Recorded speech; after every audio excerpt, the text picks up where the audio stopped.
Superman 3 came out in 1983, once again directed by Richard Lester. So the plot goes, you have a wealthy millionaire and Ross Webster. And he wants to own everything. The two things he hasn't owned yet are all the oil fields and the coffee fields. So he hires a computer scientist named Gus Gorman, Richard Pryor. He assembles a computer that can pretty much do anything.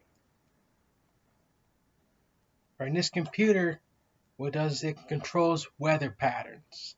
So it creates thunderstorms, tornadoes. And this is what's going to get Webster the coffee fields and the oil fields.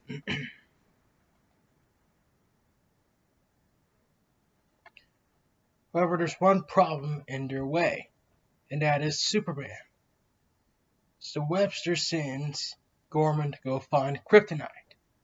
Gorman does go out and find kryptonite, and he delivers it to Superman. But Superman, he doesn't get weakened by the kryptonite. Instead, he gets sickened by it.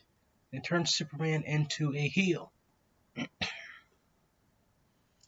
Not only does Superman have to stop this supercomputer, but he also must battle himself.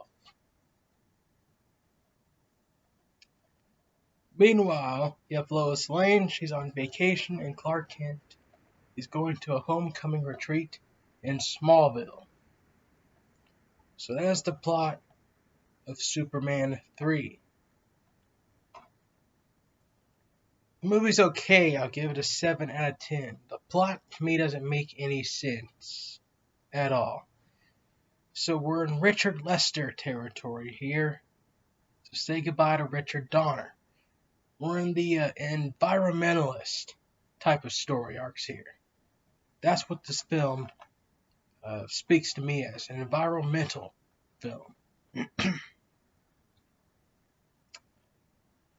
So Superman has to stop a guy who wants to own a bunch of coffee beans and oil fields.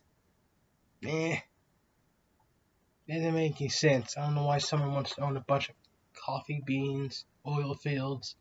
I mean, Lex Luthor was different. He was more of like a real estate fraud type of guy. And real estate has a lot of money, but coffee beans and oil fields? No. Maybe in Colombia, because that's where he wants the oil and coffee from. It's big down there, but that didn't make any sense. And Superman turned heel, turning into a bad guy. And I thought that was a bit cringe. And he turns to a good guy in like 10 minutes. He's back to regular soups. Now I'm all for internal conflict. I'm all for exploring what happens if Superman went rogue. But the way this movie did, it was just a little bit weird. This movie is also missing Gene Hackman, Lex Luthor. He could have been Robert Vaughn played the villain in this movie, Russ Webster. And I feel like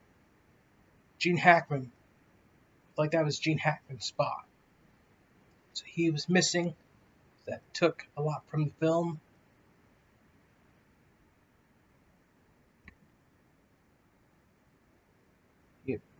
Hackman, he had a falling out with the producers, and so he quit the third movie. A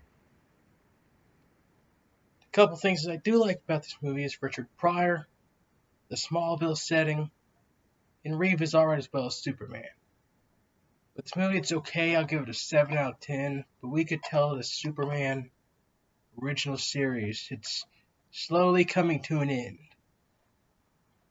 So it's been your Superman 3 review.